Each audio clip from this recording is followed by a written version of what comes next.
Canada's new national electricity strategy and growing commitment to nuclear energy comes as electricity demand is expected to surge, driven by industrial expansion, electrification, and AI.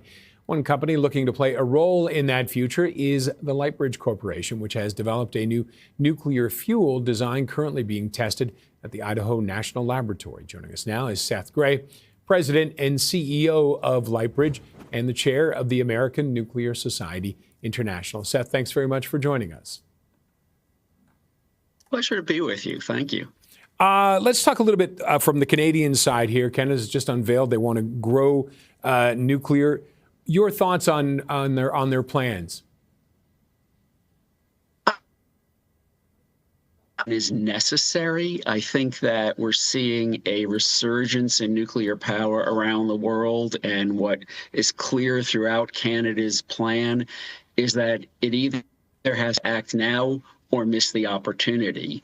Russia, China, other countries are rushing to fill the void internationally, to take markets and hold them for 100 years between planning to build the reactors, building them, fueling them, and supplying them. The reactors will run for over 80 years.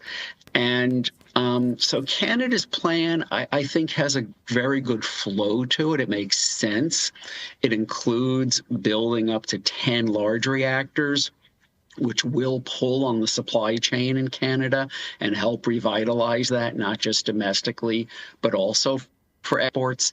It will pull on uranium mining for domestic and international use, and will help spur innovation to compete and win, to bring the best in class both domestically but also win internationally. And those are really the pillars of the plan, and I think they hold together well, building on the areas of strength that Canada has. And one other point I thought was interesting in the plan was to have at least one reactor because the reactors are so concentrated geographically. I'm just going to jump in. You just cut out there for a second. You said have one more reactor, and then you cut out. What would you like to say? Oh, sorry. In a different geographic area of Canada, outside Ontario, they're all there except one in New Brunswick. And part of the plan is to bring nuclear power elsewhere in the country as well, which I think is very good. And is this plan ambitious, or could it be more ambitious? I think it's realistic. I think starting with the 10 large reactors, there's also plans in there for a micro reactor, but starting with plans for 10 large reactors, I think, is the key, because, as I said, I think that draws on everything else that are really strengths of Canada. And if Canada is not building and deploying domestically, it will be much harder to get other countries to buy from Canada and build Canadian plants in their countries. And do the CANDU reactors, the CANDU technology, is it still one of the best? I think so. I was in India just a few weeks ago on a U.S. trade mission there. Interest there for those types of pressurized heavy water reactor technologies to be deployed in a very large scale in India. And I know, China, Romania, Argentina are still very much looking at it, and it's possible that other countries will. So as long as the new designs can compete with other reactor designs from other countries, or win economically on the cost of power generation, on speed to build, I think so. But again, I think that comes down to Canada demonstrating that first domestically before people in other countries believe it. And now with Lightbridge, you're working on a new type of fuel. You've had some testing done. Could you see that working with CANDU or working with the Canadian reactors?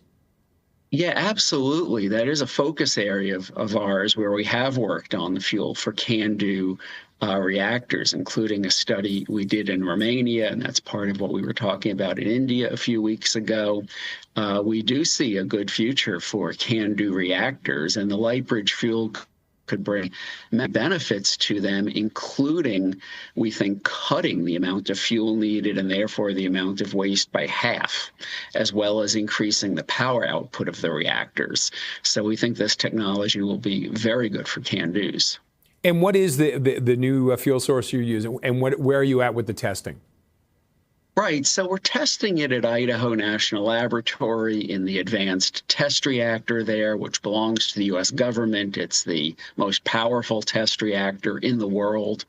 And we're also going through what's called thermal hydraulic testing, out of reactor testing at Stern Laboratories in Canada as a major part of our program.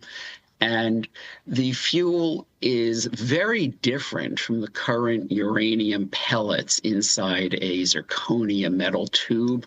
It's an extruded metal fuel with multiple zones throughout it that has much more surface area to transfer the heat from the fuel into the water, a shorter path for the heat to escape from the rod. Because it's made of metal, the heat moves out of the rod much more quickly. And there's a lot of very high technology in the design of this rod that specifically allows it to run much longer in reactors while producing much more power and enhancing the safety. Okay. So it started by talking with major nuclear utilities about what they're looking for, what they wish they had. And these utilities are still advising us to help us bring this toward market. All right, I have to wrap it up there. My apologies. We're out of time. But Seth, thank you very much for joining us. Thank you so much. Seth Grae, President and CEO of Lightbridge Corporation, the chair also of the American Nuclear Society International.